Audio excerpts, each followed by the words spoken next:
It has been about 14 or 15 hours since I last spoke to you. But with that being said, I know you'll have watched the game back since then. And here's a generic opener. How do you reflect upon it now, half a day later? Yeah, you're right. We watched the game on the bus, and then this morning we had a video review set up that João Alves and George Lorty had helped to put together for myself and Ryan. So yeah, I think the key things for us were the intensity of the pressure on the opposition. You know, when Maka led the line in an incredible way, and everybody read the script off the back of that, and we recovered the ball very very well. I think from the most part we built up possession well and created good openings, but I think that when we struggled in the build up and we turned the ball over, the reaction was immediate, and it was real. It was aggressive. So I would say was in reflection was very satisfying. Was that the pressure we put on the ball, and how quickly was able to regain the ball. I imagine when you're watching a game back on a coach after a game, it varies in how involved the players are in wanting to see little bits of it. I imagine if it's not been the best of performances, they have the headphones on and they pretend like you're not watching the game back. I wonder last night, because you scored 6 goals, whether or not some of the players were coming past and sticking their head in and trying to watch little bits as well. The players don't come down to my end of the bus. They're not allowed. They're not They- allowed. yeah, look. There's no hard and fast rules, but they don't come down to where the staff are on the bus. They're very calmly at the back of towards the back of the bus, and the staff we watch the game, and the players know that they spent a huge amount of energy, and that they need to relax calmly on the bus, and they're a very good group. They enjoy their company together, brilliant, and they know that the staff are at work. So we need to use the time to prepare the meeting for this morning. But no, they don't come down to see us to ooh and ah at their goals. That's the biggest laugh I think I've ever got out of you. That was a bigger laugh than when I called you Pep. And so there's not that kind of mixing. Are you laughing at my lack of understanding for what it's like on the No, no, pitch? no, no, not at all. Because it's very common, to have that. But I think from the beginning, the group know that we as a group of staff, the players know that we as a group of staff, we are working, and it's very important for us to be able to concentrate and have that time. When you have an away trip several hours, then I know it's a good opportunity for us to use. But no, I just love the picture that you painted there. It was brilliant. Look, when you're scoring goals like this, and I think it's at least 3 goals in 5 of your last 6 games, and you've won 10 of your last 11 league games, and 6 on the bounce, and the first time the club scored 6 away goals in a league game since 1924, and all of that sort of stuff. It makes headlines. Are you one of those? Because I know certain coaches, not just in football, but in a range of sports, where making headlines is their worst nightmare. It's the last thing that they want to do because it draws attention to exactly how well they are doing. How do you approach it? Yeah, I think that the problem is that your options are play worse and avoid the headlines, or just concentrate on, yeah, because you're right. It's not nice for us guys, because we know how much work is in front of us still, and we have to just remain focused on the job and ignore that. But it's impossible to try to play very very well and then not attract some attention. But inside here, we have to remain focused on the job that in front of us. I imagine that attention comes to you as well. It's not just attention on the football club, but attention to the job that you're doing. Are you finding that there are people inside the game, friends of yours, former colleagues, just people that you know that are contacting you and sort of saying, "Crikey, the job that you're doing." Yeah, I mean, I'm not the most well connected guy, honestly, in the game, because I probably am not a huge networker in the game, which is a great, is a brilliant. There's fantastic opportunities to network it in football, but for me, is not something that I've been particularly strong at. For want of a better word, has not been too involved in that, and I'm probably a little bit more off the radar in general. But of course, with close friends, and I've had messages from close friends, but they're the guys that would message me if the team was in a bad place or this or that. So it's nothing overly different for me. I'm sure for some of the players, they're getting lots and lots of messages and people approaching them about one thing or another. But I'm happy that I don't have too much contact. I'm also, of course, I'm not on social media, so I don't have this bombardment of information and stuff like this. I'll try to just be very simple, really, and try and avoid too much. Do you ever hear any of the post-match interviews from your opposite numbers, the managers and the head coaches of teams that you've played against recently, where they are just effervescing with praise about how good? Not so. I think I saw Stuart Maynard last night had said something along the lines of it's the best team that he's ever faced at this level. Do you ever hear any of that sort of stuff? Do you ever pay any attention to what your opposite numbers and your counterparts are saying? Very occasionally, see more often by mistake than anything else. Just see something pops up or somebody maybe tells me something. But I mean, first and foremost, Stuart was brilliant yesterday. We had a chat before the game. Was very nice for him to come and spend some time with me. Sometimes away from home, in particular, change rooms are not always too big, so I try and take myself out, give the players more space, and I'm there sitting in the dugout, and Stuart came over and he was great. I tried to catch up with him after the game, but we had a long journey and he still hadn't done his press yet, so unfortunately I made my apologies. But no, I mean, I don't really concentrate too much on what he said from the opposition, and but all I know is so many of the opponents are very very open, like come into my office or go to see them, and I think it's a really enjoyable part of the job to try to share share the different experiences that we have in our day-to-days and that. But no, I don't particularly I don't concentrate on the opposition interviews. With the form as good as it is right now, how do you strike the right balance between great levels of confidence within your group and any form of complacency creeping in? I think that we are an honest group, and when there's problems with performance, we will address it. And I think that just it's a natural thing that as a player you don't really want to be there sitting there and watch bad actions and have that negative feeling. So I think everybody here is aware that if we don't perform in a way that has become an expectation, that it will be addressed immediately. And we're not trying to strip people and tear into people. It's not that, but we want to try and maintain a standard, and the players are very proud of standards that they've set, and they're aware that if we slip, that it's our responsibility as a group to front it up quick, and try to nip that in the bud. So that's I think is the simple process to try to make sure that we are staying on track.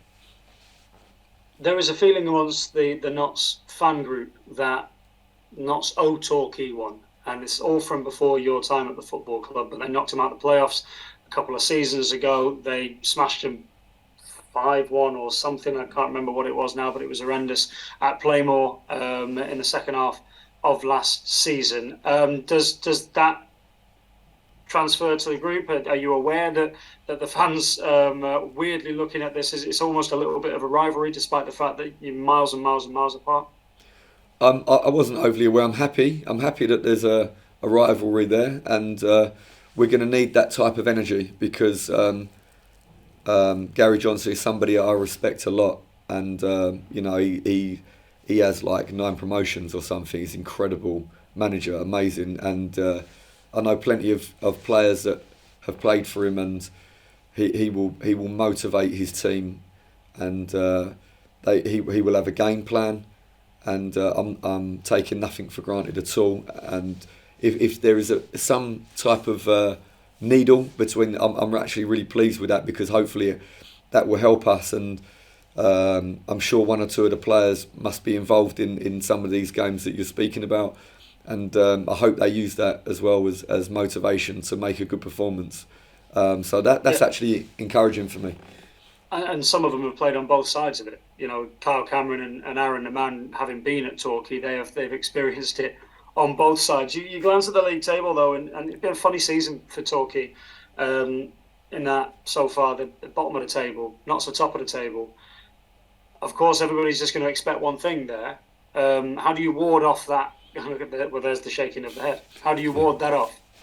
Yeah, we have to make sure that is not a mindset that we have, because that would be a big mistake. Because, like I say, the players, I watch the team play, and they are, not giving up, and not up for the battle at all. That's not what I'm seeing when I watch them. And like I say, I know he's a manager that I respect hugely, and I know that he's not going to allow his team to just down tools and feel sorry for themselves at all.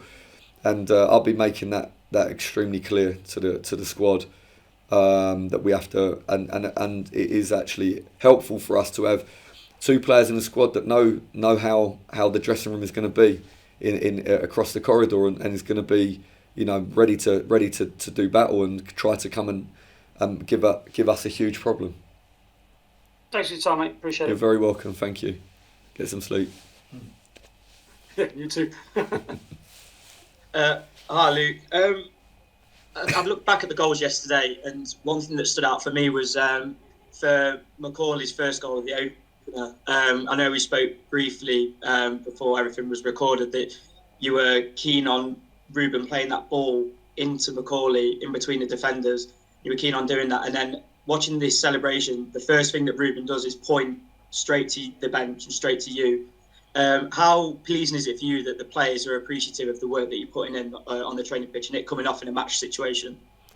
Well, first of all, I think it's probably they're pointing at Ryan Harley, because of course, like the way the team plays my instruction, but Ryan Harley, João Alves, and George Lorty on the training pitch every day, and they're really trying to take messages from myself and create an environment and create training exercises where the guys can really, really try to practice.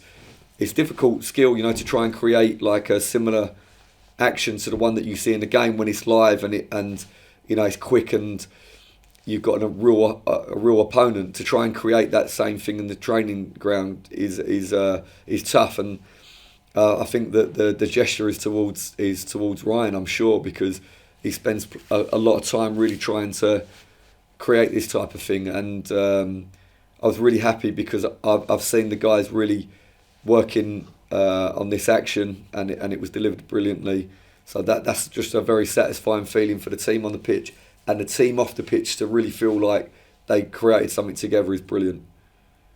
Adam Chickson, obviously 2 goals for him yesterday, but opposite fullback Aaron, the man, opened his account for the season. He's been a consistent performer under you this season. How pleased were you with him to get his first goal of the season yesterday? Yeah, I'm so happy for him because, sometimes I think Aaron struggles to realise how good he is. And when he went inside the pitch, but then there was like he decided, okay, I'm going here and I'm not checking out, and this one's for me. That was the most pleasing thing, was the attitude that Aaron had in that moment. So I was really happy for him to score. And then I think we spoke pre-Wheelstone about Jim O'Brien and always having him as like an extra coach, for you whilst he's out injured. And yesterday it was evident again. He was sat to the right of me, and he was giving out instructions and providing that little bit of encouragement. And I saw him go down the tunnel just before half-time. Did he have anything to say to the players at half-time, or was he quiet and let you do? He's incredible. He's incredible, it was actually a tough decision in terms of, look, he has rehabilitation work to do, and that's his primary focus. And we we tussled with, okay, let him stay behind and do his work calmly and so on. But also we felt like he can give us an edge to win the game. And at half time, his information was brilliant for me. And then he was around the group, plenty of information all the time. He's incredible. He was really. We're very lucky with Jim. We're very lucky with Jim. Perfect. Thanks for your time, Luke. Thanks, Ollie. Jake. Hi, Luke. Nice to meet you. You too. How are you, Jake? All right? Yeah, I'm very well, thank you. Are you? Yeah, good. Thanks. Good stuff. Just a few follow-up questions from me more than anything. As was mentioned about the Wiltshire game, of course, like 6-1, and you've been creating so many good chances in the preceding 10, 11 games before that, and all through the season, really. Did you sense that a result like this was on the cards if you did manage to take all of those chances like you did last night? Yeah, funnily enough, I think that, you look at Adam Chickson's goals, for example, and he's got no right really to score. He's at an angle, he's, fairly far away from the target, but he just dispatches both strikes with, he's like a top striker, finished twice. He has no right. And then Aaron's goal, he drifts in there, but he's still got a lot to do. He has to beat opponents, he has to beat the goalkeeper. I think, Macca's goal is tough. Like, he takes the ball at speed. The first touch is brilliant, but then really, really wraps the ball. When you think about some of the goals that we've scored, or some of the chances that we've missed from like very close inside the 6-yard box and so on. So in a strange way, like, we scored goals that we often you wouldn't see us score this type of goal too often. Much more likely for us to score like very, very close a tap in.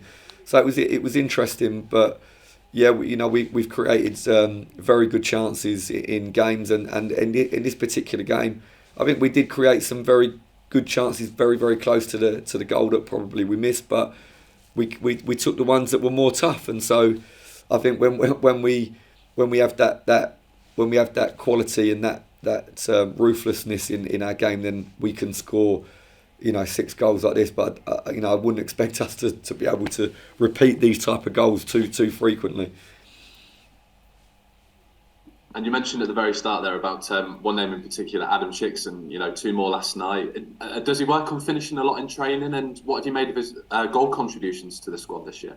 He works on everything in training. Like, you can't believe he's amazing. He's amazing because we train like 11v11 quite a lot, and so many of the actions that come out of a league game, we make a lot of these type of actions in training games to give like the rehearsal repeatedly. And Chicks is increasing all the time, like watching the action, watching the build up, and then recognising when we look like we're going to make a box entry. And it's actually far more difficult, because when you're playing in a wide position and you're expected to open the pitch up, it's a tough one to understand for many players, like when to be wide to take the ball and try to build up, and when to actually attack the box. Sometimes we go to the final third, we look like we're going to attack the box, and we're back across the pitch, and you have to run in and reset back out, and that's a very tough job. And Chicks is really becoming very accurate with his work, and of course the other thing is as well is that the intensity, because when you go into the box, if the ball's not delivered, you have to go back outside again to be in a position to build up, and that is very, very demanding physically, and you have to have the guts and the courage to go there and recover. But Chicks is, he's showing that he has that in abundance. He's brave enough to go down, he's brave enough to miss. So he's adding all the time to his game, but he certainly practices a lot. And how important is it to have someone like that, that's not afraid to miss, to, get himself in those areas and take those chances? Is he someone that some of even the younger players in the team really draw on for that, not to be afraid to make those mistakes because of the dividends that it can provide? Yeah, Chicks is a leader in action. He's a leader in the way that he goes about his job, and the bravery that he shows to do so many actions on the pitch. He's a very brave guy and fully committed. So that will, without doubt, that will rub off. And I think if you look at the progress of of Toby, for example, his progress is directly linked to the performances of Chicks and the performances of Aaron, and he's learning what good looks like from those guys, and I think his performances are improving steadily all the time. And as Charlie mentioned about this incredible league run, the Notts on at the minute are 10 and 11 in the league and six in a row. But that means sound like an obvious question, but what have been some of the biggest factors in you managing to put that run together? Why have Notts got it so right at the minute?